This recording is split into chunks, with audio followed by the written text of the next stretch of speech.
Hi everyone, welcome to my Shoreline Studio. I'm Sybille Muschik. Behind the camera is Joshua Blanc. And of course, you know, his music as a Manitou is part of our video series. So today we are doing more of the graphic transfers. And I have an image here. And this is a dogwood. This is from a park that's close to Hope. And the tree is quite large, and the dogwoods are about this big. So they're very beautiful. Some are pink. This one is more on the beigey tones. And I don't know, I guess the leaves are being eaten by something. So what I have done is I've made a little drawing, eliminated quite a few details, enhanced a few things, and we're going to be transferring this, but what I have to do first is redraw with graphite, with the 6B graphite pencil. And this is the Derwent graphic. And so what we're going to do is I'm just going to, and maybe we'll use our little bridge, is redraw this image. Now that's going to be tricky. Okay, we'll figure it out this way. And this is very soft graphite and it shouldn't hurt the plate.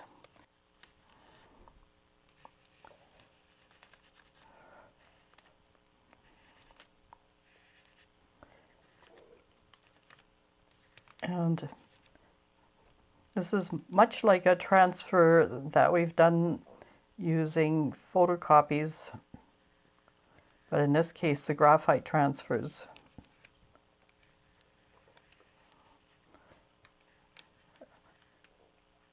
And even I've already done some work on it, and that's why the graphite is a little bit more soft. So I'm just redrawing the lines and just the basics. We're going to do the first one as black and white.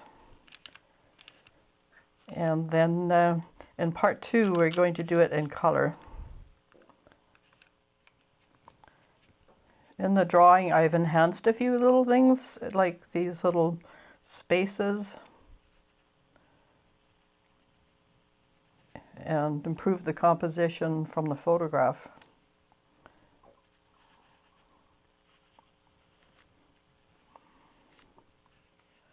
So I've enhanced the graphite a little bit. It wasn't quite dark enough on doing it on the gel plate because I was afraid to wreck the gel plate. And by the way, my gel plate is this one, the gel press, and it works great. This is 8 by 10. And this is our Bristol paper. So it's a really heavy duty drawing paper with a smooth surface. So now we're going to place our drawing on the plate, lining it up as best I can. Just making sure totally clean.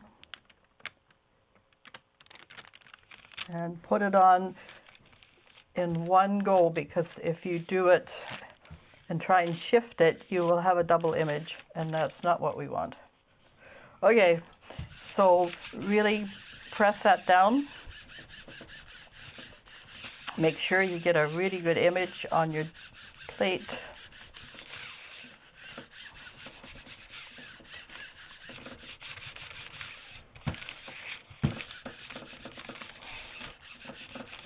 The Beren comes in really handy for this.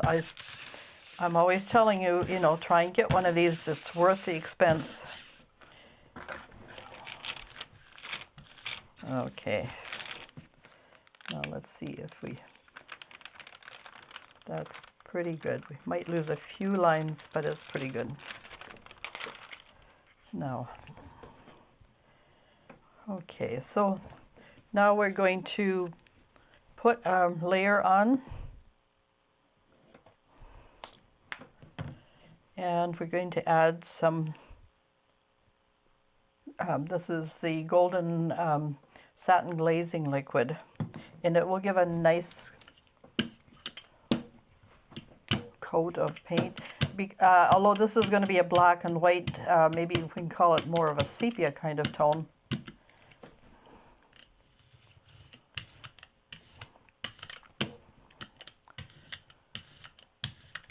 But we're basically working it as a black and white. And we're just going, this layer is for lifting the image.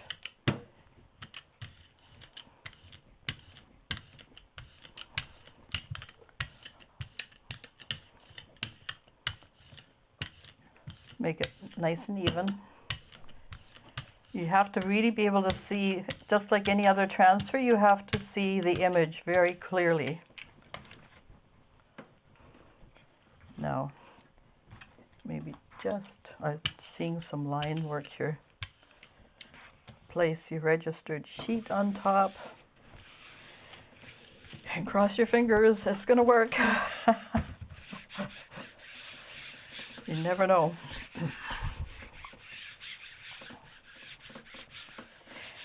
You do have to have a release coat. You might be able to be lucky enough to get an image on maybe Hosho paper, the Japanese or Chinese rice paper, as they call it, or Oriental paper. But with this one, you need a release coat. And you can peek. Ah, what a difference. Okay, and there we have our base. Okay, we can now set the plate aside. Okay, now we have the fun part, and now we're taking our, this is called sketch wash, general sketch wash, and it is a water-soluble graphite. And I also have my, this is just an HB Barrel Eagle pencil. And if you want to do any shadows and things, this is a good time for that. And maybe a few shadows. Just a little bit of drawing here. Cross hatch it if you want.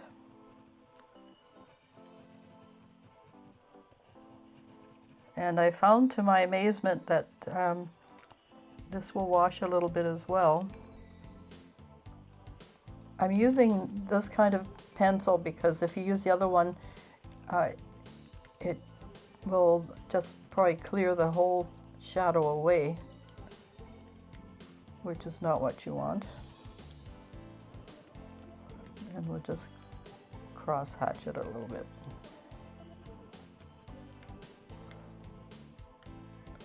And any other places you might find a shadow. Okay.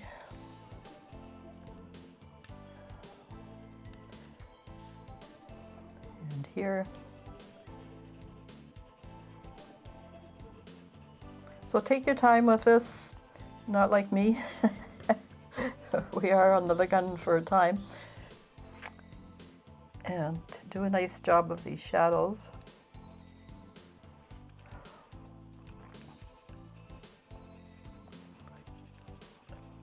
And doing, you know, this kind of sepia or black and white toned, just, you know, sometimes that's very interesting. And just, the cross hatching makes it a bit darker. And you could, you know, carry on like that for a while.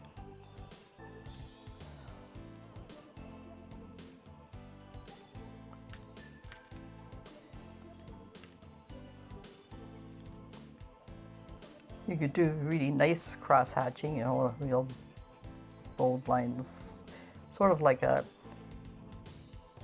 woodcut or something like that, where you have these definite lines, just like they used to do, you know, in the 1800s, where they were doing, just going to enhance a few lines here. And you can add little details.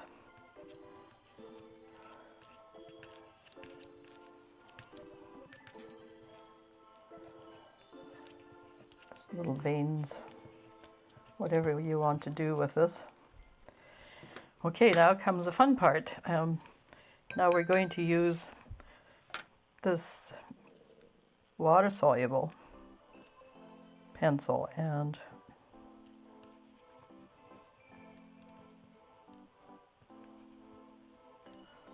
you can outline.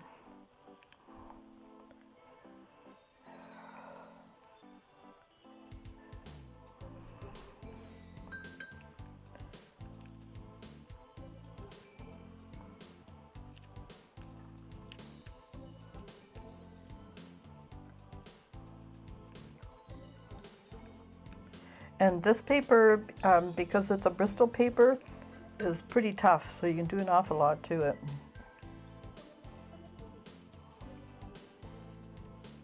It's a lot like watercolor paper.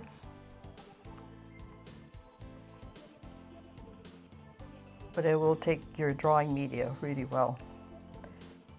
Just to show you that there is a wide range of papers that can be used.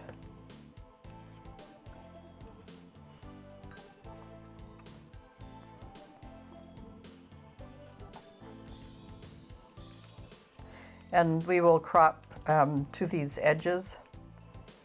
There was a small outline here, but it's been obscured. Okay, and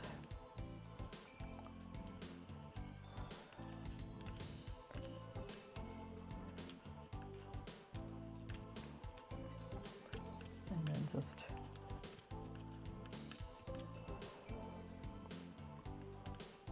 when we get into the brush part, we'll be toning the leaves and not so much the flowers. So I'm just enhancing all the lines.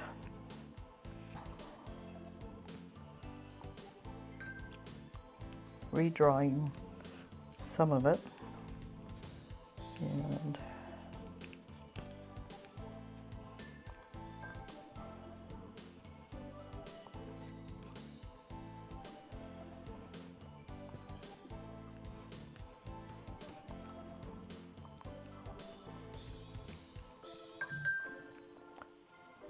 I've just turned my paper upside down so it's easier to work with.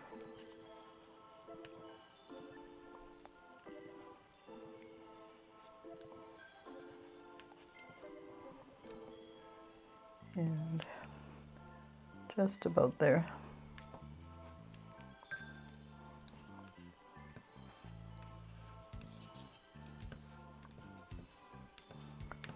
We can add a few more little details later. We'll see how things work as we add the brush to it. Okay, and this is a space here, so we'll leave that alone. Okay, there's this one, yet. Right. So, working with the leaves.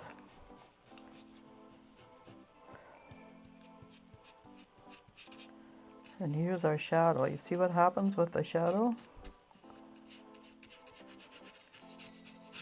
It will tone.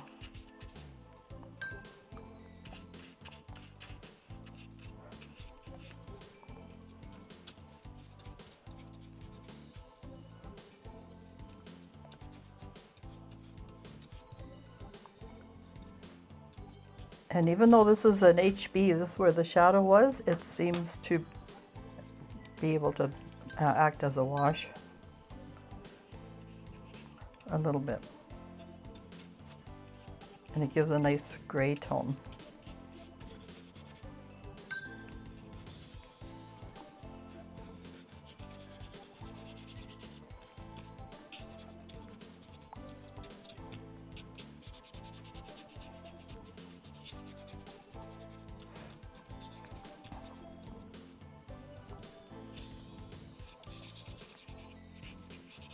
I'm not too worried about the stuff here because we're just going to crop to that anyway.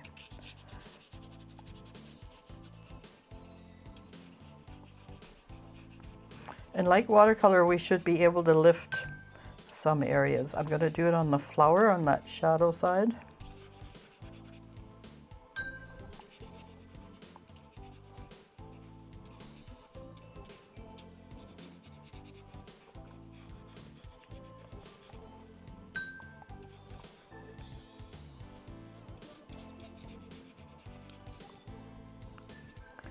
So the sepia actually is quite beautiful.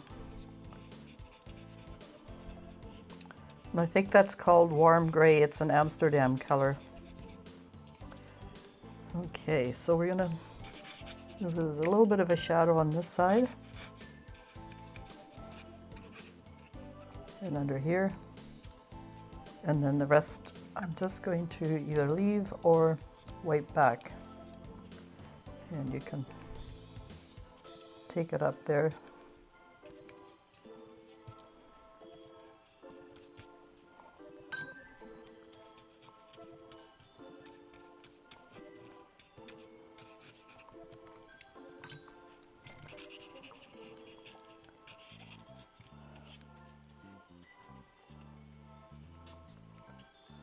And these are little hollows in the flower. So most of it we'll leave so that it's whiter than the leaves.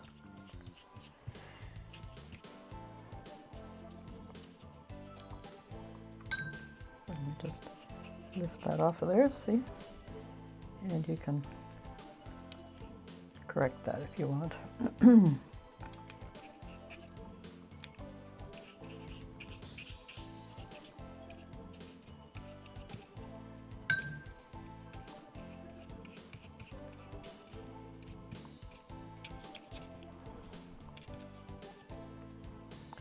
And this was a little gap, so we're just going to lift that off.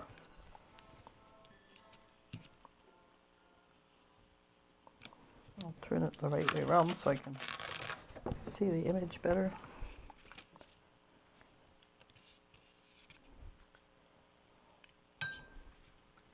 And just scrub this back a little bit more.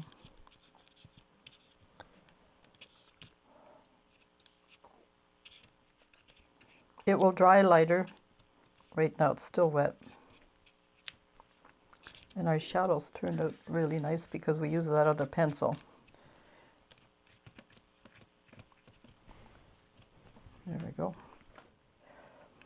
And I'll just scrub that off. I don't really like a splotch there too much. Okay. You can add texture and another tone if you like in the background, but for now we'll leave it for this exercise. I might just enhance a couple of more lines because we've lost a few things here. And we're going to do the middle there. It's quite dark.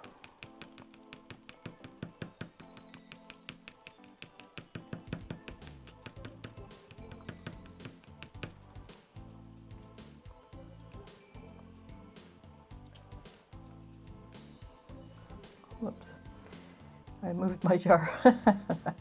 Looking for it in the wrong place.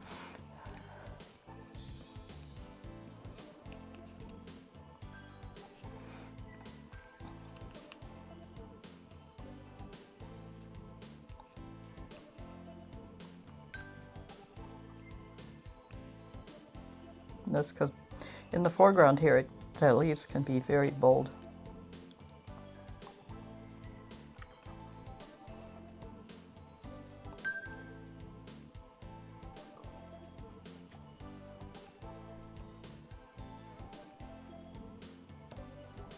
Okay, and we'll just put a little bit of water in the center there, just to